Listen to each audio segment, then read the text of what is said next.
Romanos capítulo 1, versos 24 e 25.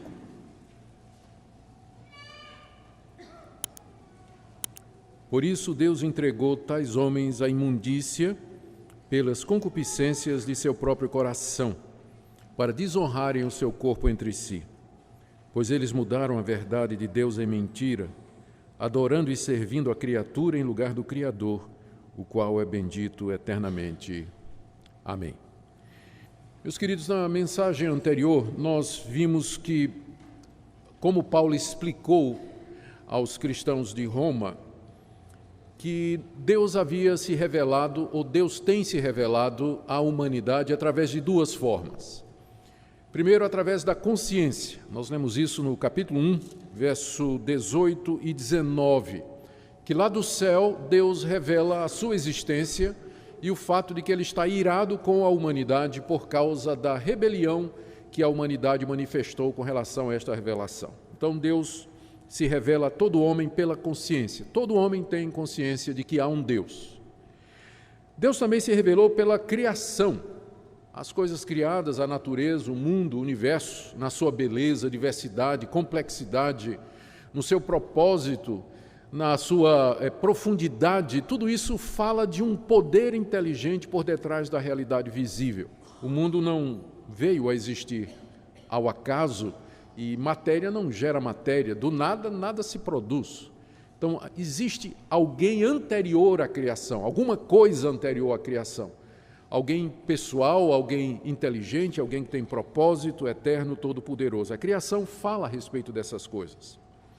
Em seguida, Paulo explica que, apesar dessa revelação de Deus na consciência e na natureza, o homem, o ser humano, rejeitou essa revelação. Nós lemos isso a partir do verso 21, que mesmo tendo conhecimento de Deus, os homens preferiram sufocar esse conhecimento e, dizendo-se sábios, se tornaram loucos e começaram a procurar explicações para a existência do mundo, para a sua própria existência, para o funcionamento do universo, enfim, para as questões básicas da vida, sem levar Deus em consideração. E Paulo começa a descrever esse processo que começa na mente, que rejeita a Deus, depois o coração que se escurece, depois a consciência que perde a noção, e finalmente os homens caem na idolatria. Eles substituem Deus por outros deuses e rejeitam Deus soberano que deu a sua revelação, o seu conhecimento através da natureza e da consciência, e fazem deuses para si mesmos. Deus se revela, o homem rejeita, e agora chegou a vez de Deus. Do verso 24, que eu li para vocês, até o verso 31, Paulo fala da retribuição. Deus se revelou, o homem rejeitou, Deus retribuiu.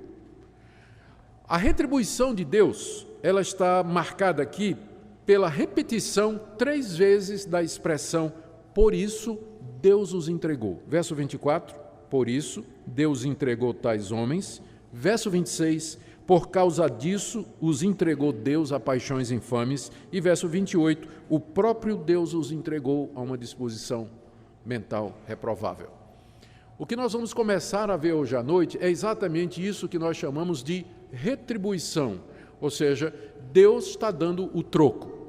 Ele se revelou, a humanidade rejeitou e agora é a vez de Deus. O que é que Deus fez diante da rejeição da humanidade, diante da revelação que Ele fez de si mesmo? E o que Paulo vai explicar aqui é que a reação de Deus foi entregar a humanidade aos desejos do seu coração. Foi abandonar a humanidade à corrupção da sua alma. Foi deixar que a humanidade recebesse aquilo que ela quer. Ela rejeitou a Deus e fez deuses para si. E Deus então diz, tá bem, vai ser do jeito que vocês querem. E Deus então entrega a humanidade aos seus próprios desejos. Eu quero explicar esses 2 versículos com 4 ou 5 pontos aqui que podem ser tirados da passagem. O objetivo é que Deus, nessa noite, nos ajude a entender esta verdade terrível de que nós vivemos debaixo da ira de Deus e da sua justa retribuição, e que a situação do homem é muito pior do que ele imagina. e que qualquer pretensão a mérito ou justiça própria ou caminho de salvação que dependa do homem é tudo ilusão. A realidade é outra. Vamos começar primeiro com a afirmação de Paulo, que está aí no verso 24, de que o coração do homem é cheio de concupiscências. Veja o que ele diz no verso 24: por isso Deus entregou tais homens à imundícia pelas concupiscências de seu próprio coração. A palavra concupiscência, ela significa simplesmente desejos. E pode ser um desejo bom ou um desejo ruim. Só que no Novo Testamento, essa palavra concupiscência, ela sempre é usada para significar desejos ruins, ou seja, o desejo de ter ou fazer alguma coisa errada. Uma concupiscência é uma paixão por alguma coisa proibida. É o anseio por alguma coisa que é contra a natureza de Deus. E aqui Paulo está dizendo que o coração do homem, ele abriga as concupiscências ou esses desejos. É assim o coração humano. O coração aqui se refere àquilo que nós somos por dentro. E de acordo com o que a Bíblia diz aqui, em outras passagens, nós estamos cheios dessas paixões e desses anseios e desejos por aquilo que não é lícito, por aquilo que é errado. Mas não foi sempre assim. Quando Deus criou a raça humana, Deus criou os nossos primeiros pais à sua imagem e semelhança, em santidade e inocência, embora com a possibilidade de pecarem. E eles usaram essa liberdade, se revoltaram contra Deus, desobedeceram à ordem de Deus, e como resultado eles se precipitaram, e também a toda a descendência que viria depois dele. Primeiro, no estado de condenação diante de Deus, Deus passou a condenação para Adão e Eva e, por extensão, a todos aqueles que nascem de Adão e Eva. Isso significa você e eu, já nascemos condenados debaixo da justa condenação de Deus, porque Adão e Eva eram nossos representantes. Então, ao serem condenados, nós também fomos condenados com eles. E segundo, precipitou a raça humana na corrupção. Nós herdamos aquela natureza corrompida do primeiro casal. Nós somos filhos de Adão e Eva, já nascemos inclinados ao mal, já nascemos com um coração abrigando desejos errados. E esses desejos se manifestam na mais inocente, entre aspas, criancinha. No bebezinho mais bonitinho, né, que a gente vê assim, cedinho ele vai botar as garrinhas de forinha e você vai ver de quem realmente ele é filho, né? Cedo você vai descobrir que ele é filho de Adão e Eva, como você também, e como serão os seus filhos também, não é? Então, o coração do homem está cheio de concupiscência. É assim que nós viemos a esse mundo. Nosso coração é inclinado ao mal. Há esses desejos que estão dentro de nós e que governam o que nós fazemos, as nossas escolhas, as nossas preferências, o caminho que nós queremos tomar.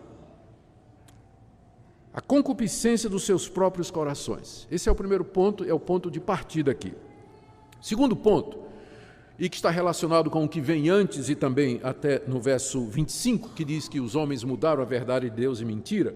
Essa é a razão pela qual o homem natural, no seu estado natural, ele rejeita a revelação que Deus fez de si mesmo. Deus se revela à nossa consciência, se revela na natureza, como sendo um Deus santo, um Deus justo, um Deus verdadeiro, todo-poderoso, que demanda a nossa obediência e a nossa submissão. Mas o nosso coração é cheio de concupiscência. Nós não queremos nos submeter a um Deus que vai nos condenar naquilo que nós gostamos. Eu não quero um Deus que vai ficar o tempo todo me dizendo: você não pode olhar para a mulher do seu próximo. Eu não quero um Deus que vai ficar o tempo todo dizendo: você tem que ser honesto, você tem que fazer as coisas tudo certinho. Eu não quero um Deus que vai ficar o tempo todo dizendo: você tem que perdoar os seus inimigos, você tem que amar sua sogra, você tem que gostar do seu vizinho.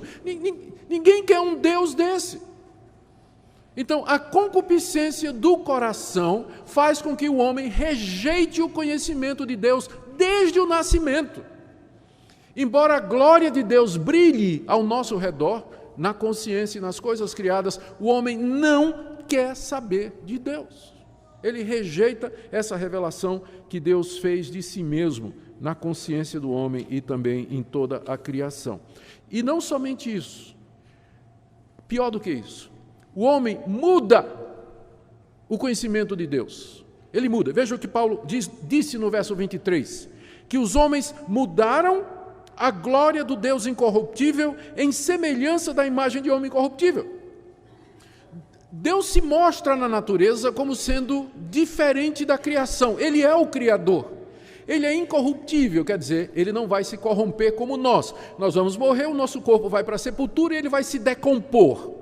Nós somos corruptíveis, né? O nosso corpo vai se decompor. Deus é incorruptível, ele não se decompõe, ele não se estraga, ele é eterno, ele sempre é o mesmo. Agora, os homens pegaram o conhecimento desse Deus e mudaram, verso 23, a glória desse Deus eterno e incorruptível em semelhança da imagem de homem corruptível.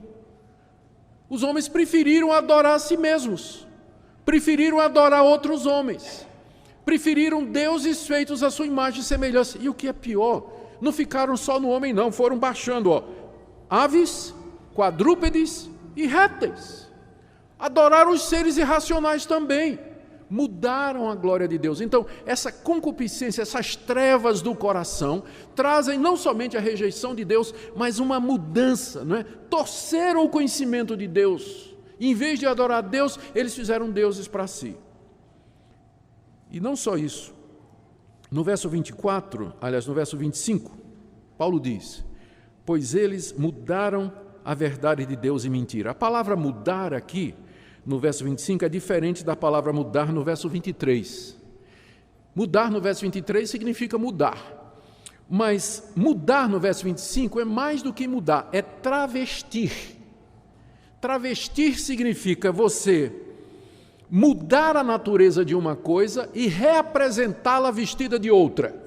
Daí vem o termo que nós conhecemos como travesti. Um homem que se veste de mulher, ou uma mulher que se veste de homem, faz cirurgia, faz operação. O termo vem desse verbo, que significa você mudar a natureza de uma coisa e apresentá-la como sendo outra. É isso que esse verbo significa aqui. Os homens travestiram a verdade de Deus em mentira. A que Paulo está se referindo? Note que quando ele diz aqui em mentira, na língua original, quer dizer, e mudaram a glória de Deus na mentira, tem um artigo definido, a mentira. A que mentira Paulo está se referindo? A idolatria. Essa é que é a mentira. Os homens tomaram Deus e travestiram Deus, reapresentaram Deus numa forma falsa. E que forma falsa é essa?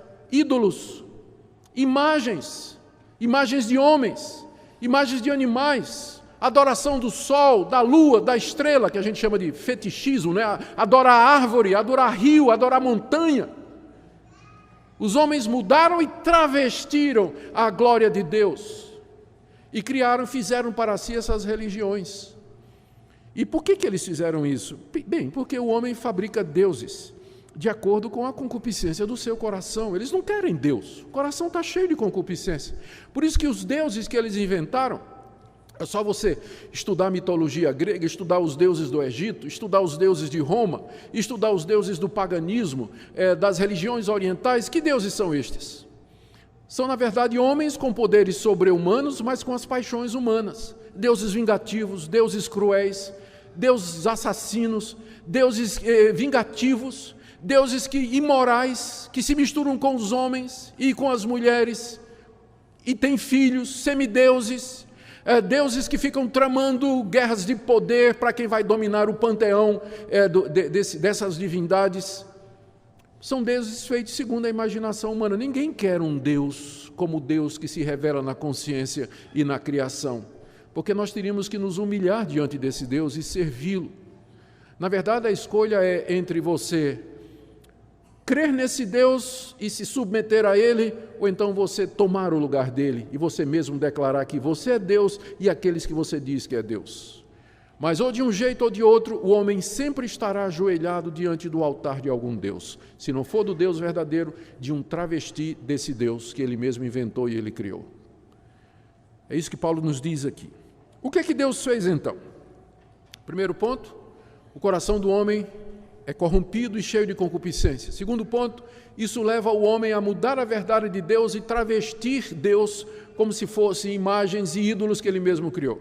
Terceiro, Deus então entrega o homem ao seu próprio coração. Verso 24. Por isso, aponta para o verso anterior, que os homens mudaram a glória do Deus incorruptível. Por isso, porque eles fizeram isso, Deus entregou tais homens à imundícia, pelas concupiscências do seu próprio coração, já expliquei isso, para desonrarem o seu corpo entre si.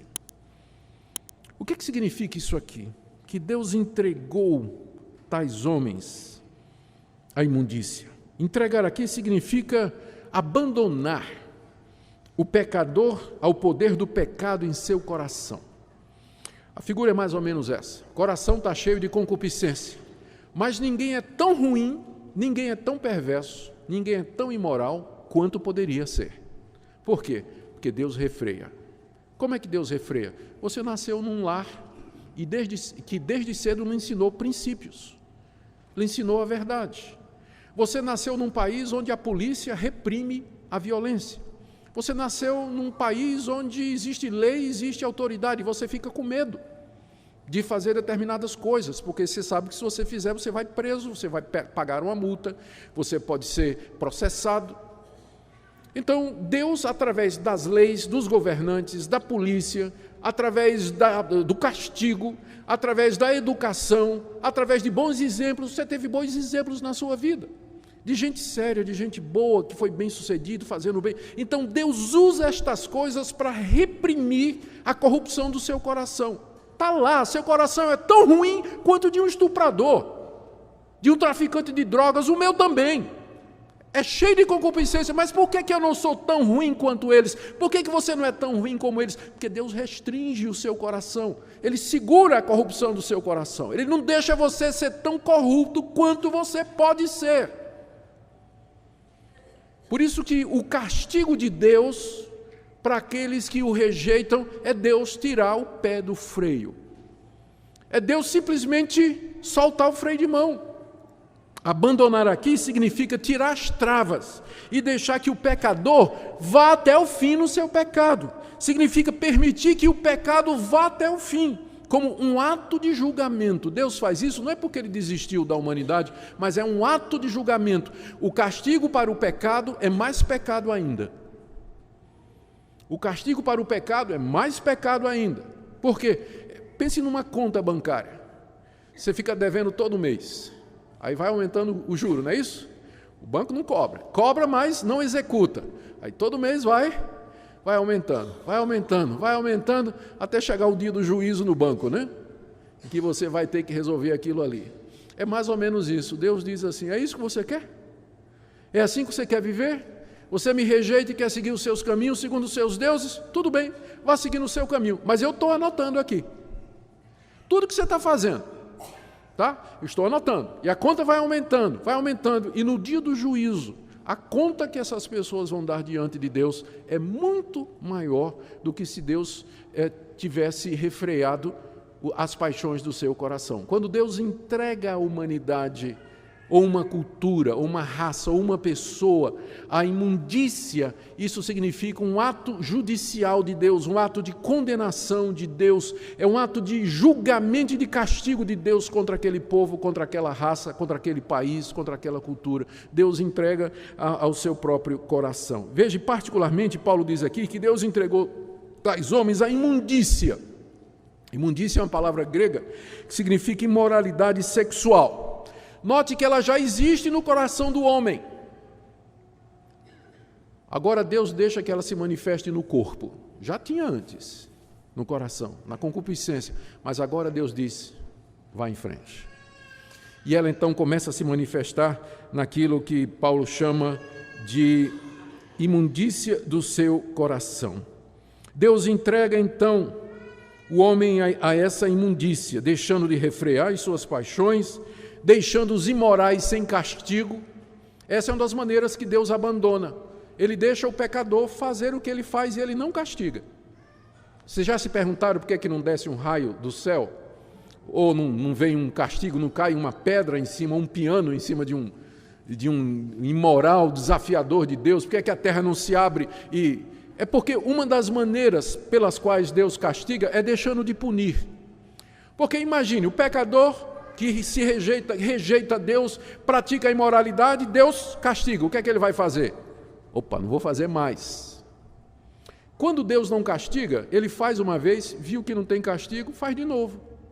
Vai fazer de novo, vai ficar fazendo de novo. Essa é a diferença do Filho de Deus. Quando o Filho de Deus faz, ele apanha. Porque Deus bate nos filhos dele, não bate nos filhos dos outros, né? Deus, o filho dele castiga. Se você desobedecer, se você é filho de Deus, crente em Jesus Cristo, se você pular a cerca, Deus vai pular atrás de você também. Mas os que não são dele, ele vai deixar. E o pecador vai se afundando cada vez mais na imoralidade, nas trevas do coração, e nada acontece aqui.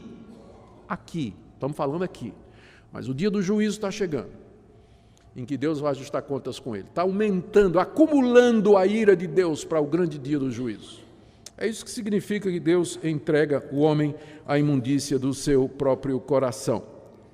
Essa é a ira de Deus. Você lembra que nós lemos no verso 18?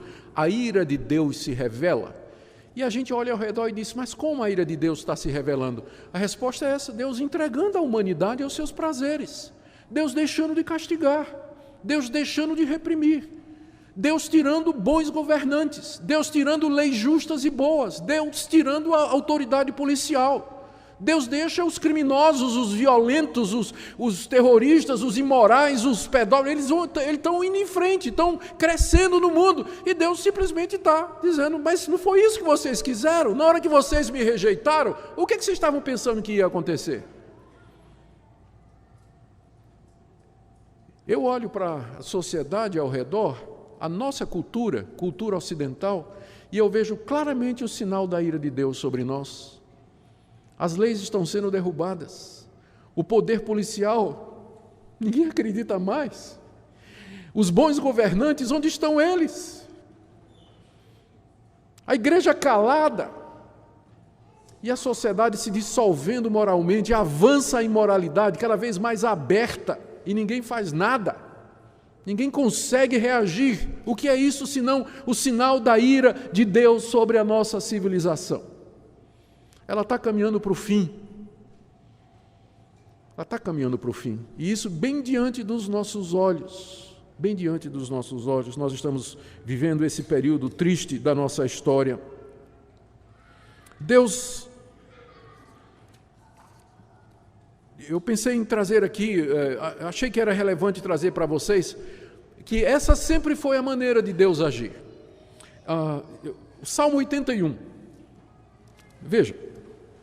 Salmo 81, com o próprio povo dele, versos 10 e 12.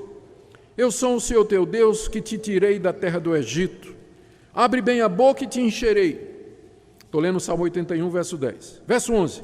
Mas o meu povo não quis me escutar a voz, e Israel não me atendeu. Agora veja o verso 12. Assim, deixei-o andar na teimosia de seu coração. Siga os seus próprios conselhos. Mesma coisa, não é? Nação de Israel. Não quis ouvir a voz de Deus? Eu disse, tá bom. Ande na teimosia do seu coração. Siga os seus próprios conselhos. Vá em frente, não é isso que você quer? Deus fez isso com a própria nação de Israel. Veja o livro de Ezequiel. Profeta Ezequiel. Um texto semelhante. Ezequiel capítulo 14. Versos 4 e 5.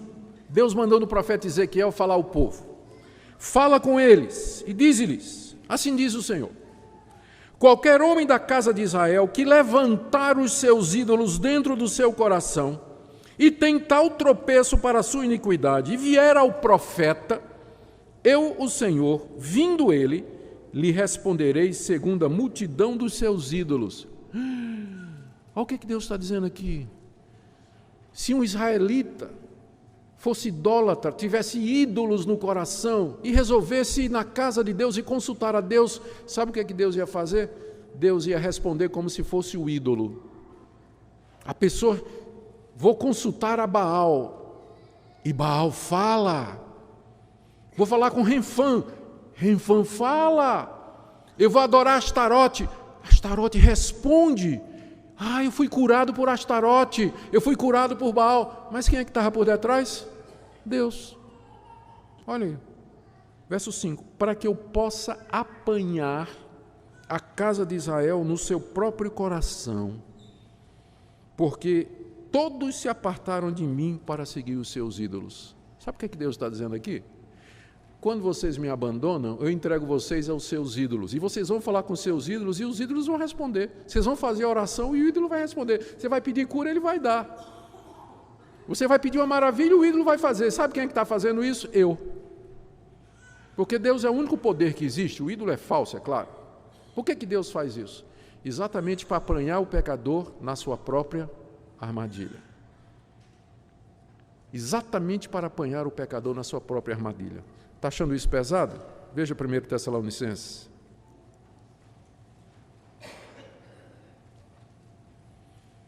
Na verdade, 2ª carta de Paulo aos Tessalonicenses, capítulo 2, verso 9. Ora, o aparecimento do iníquo, o iníquo aqui é o anticristo, é segundo a eficácia de Satanás com todo o poder e sinais e prodígios da mentira, com todo o engano de injustiça aos que perecem, porque não acolheram o amor da verdade para serem salvos. Deus, no seu amor, mandou a verdade, mas eles não acolheram. Agora veja o verso 11. É por esse motivo, pois, que Deus lhes manda a operação do erro para darem crédito à mentira. Não quis ouvir o profeta, não quis ouvir a palavra de Deus, Deus manda o falso profeta. E aqueles que não quiseram a verdade vão ouvir a mentira e vão crer na mentira. No verso 12, a fim de serem julgados todos quantos não deram crédito à verdade, antes, pelo contrário, deleitaram-se com a injustiça. Agora, você sabe por que é que no mundo de hoje crescem as seitas, o erro religioso, tanta gente correndo atrás de mentira? É Deus abandonando, é a ira de Deus, o castigo de Deus sobre esse povo que rejeita a verdade de Deus, que não quer a Deus no fundo dos seus corações.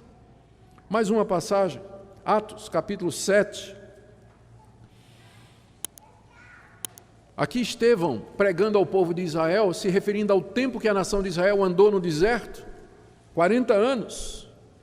Atos, capítulo 7, verso 41. Naqueles dias fizeram um bezerro e ofereceram sacrifício ao ídolo, alegrando-se com as obras das suas mãos. Está se referindo à idolatria que eles cometeram lá no deserto, o povo de Israel, quando saiu do Egito. Continuou, trouxe os deuses do Egito, escondidinho debaixo do casaco. E lá no deserto adoravam a Deus, mas adoravam esses ídolos também. Arão até fez 2 bezerros de ouro, um bezerro de ouro.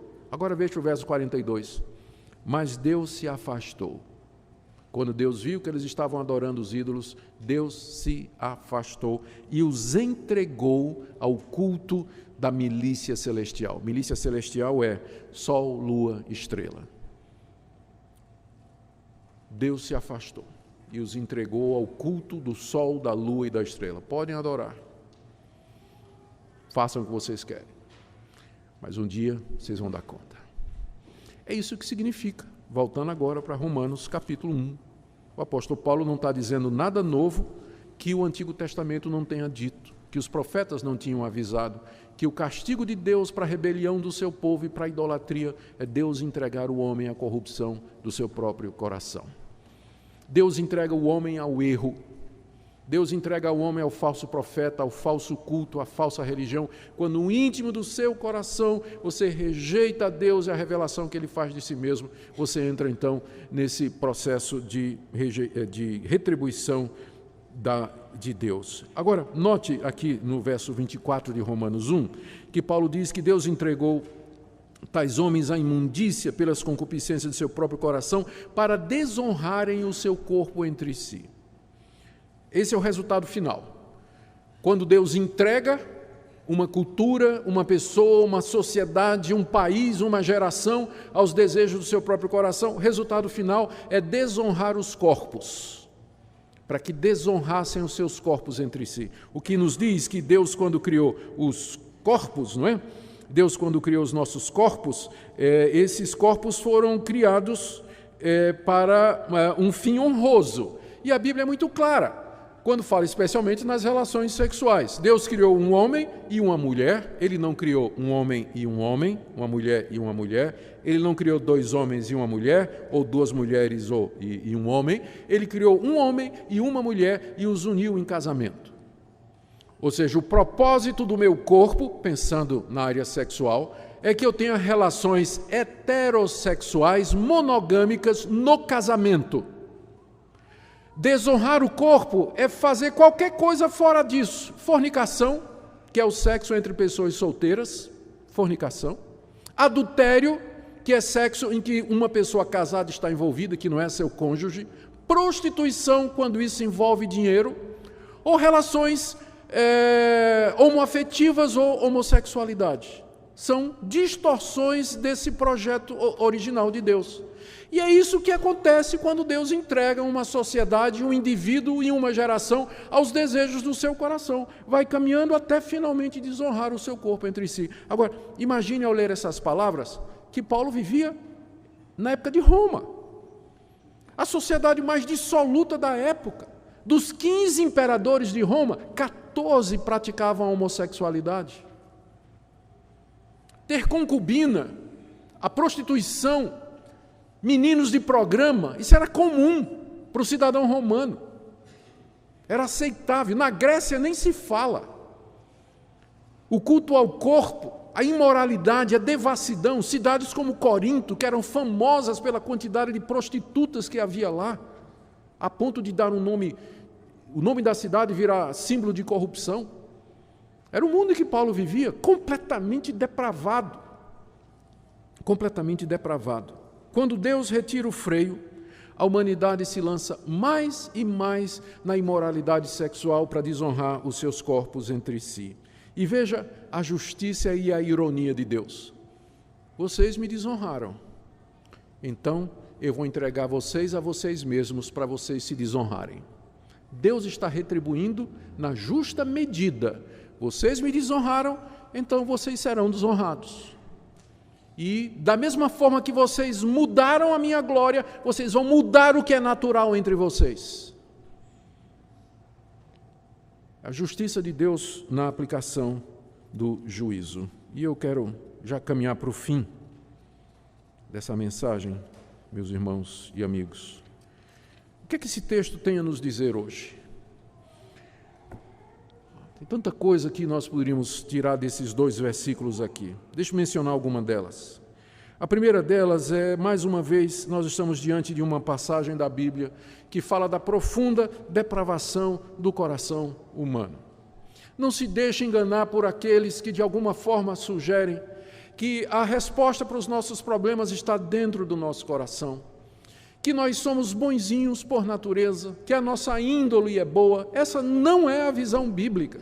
A visão bíblica é que nós somos corrompidos desde a raiz dos cabelos.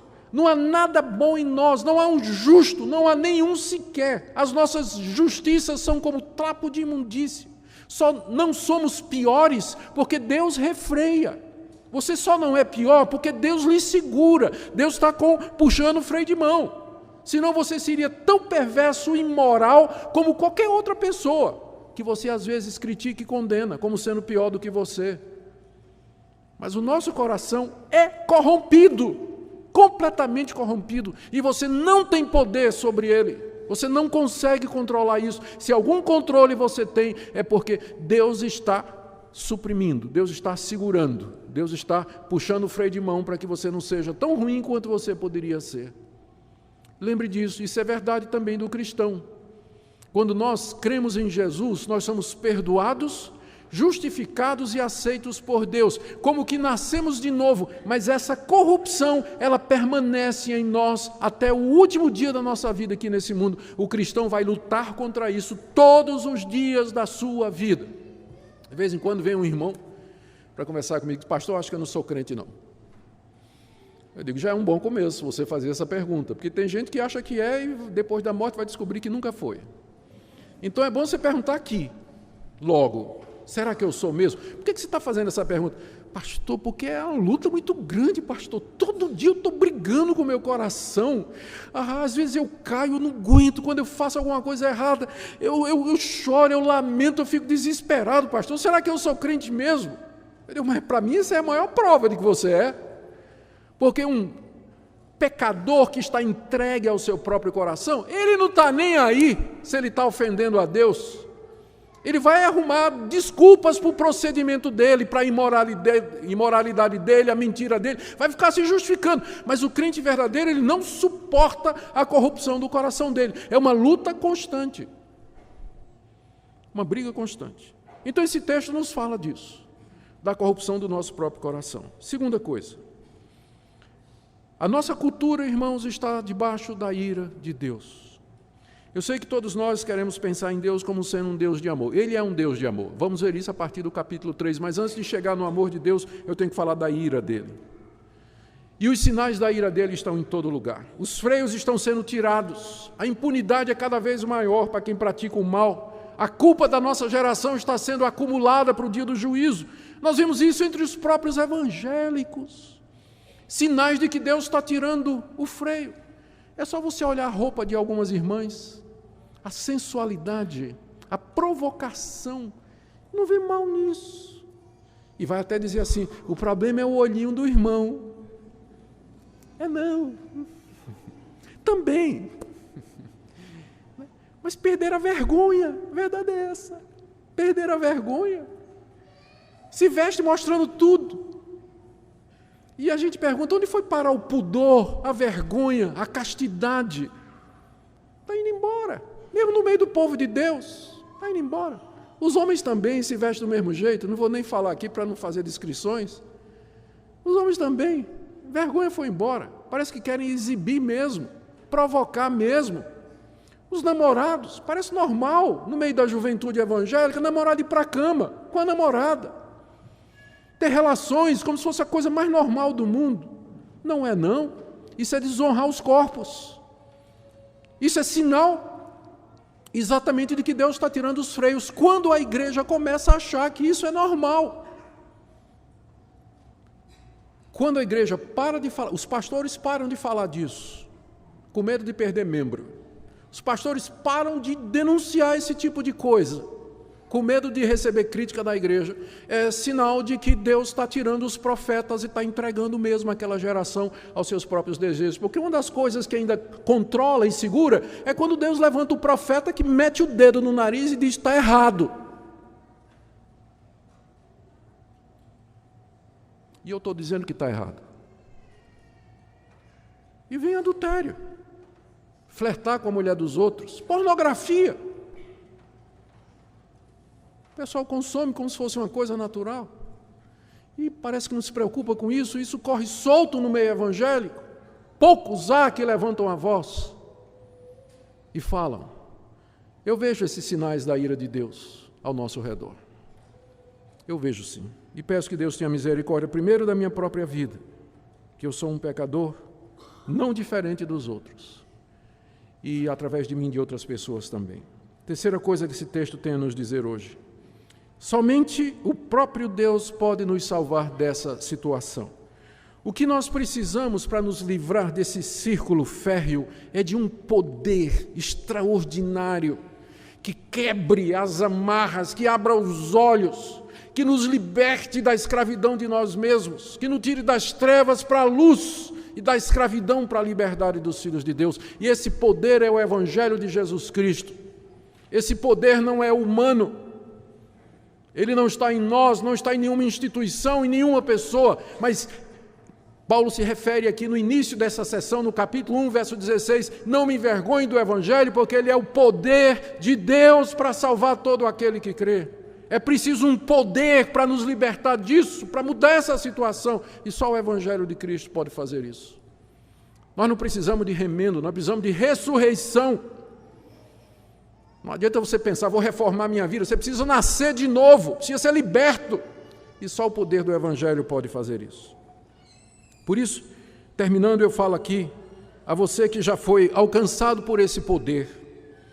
Pense na realidade das pessoas ao seu redor, seus vizinhos, seus amigos, amigos da academia, amigos da escola, do seu ambiente de trabalho, eles estão debaixo da ira de Deus. Você tem que vê-los dessa forma, é assim que você tem que enxergar a realidade ao seu redor. E você deve falar para eles, dizer para eles do poder de Deus, de Cristo, que pode libertá-los dessa situação, para onde eles caminham inexoravelmente, se não forem libertos pelo poder do Evangelho.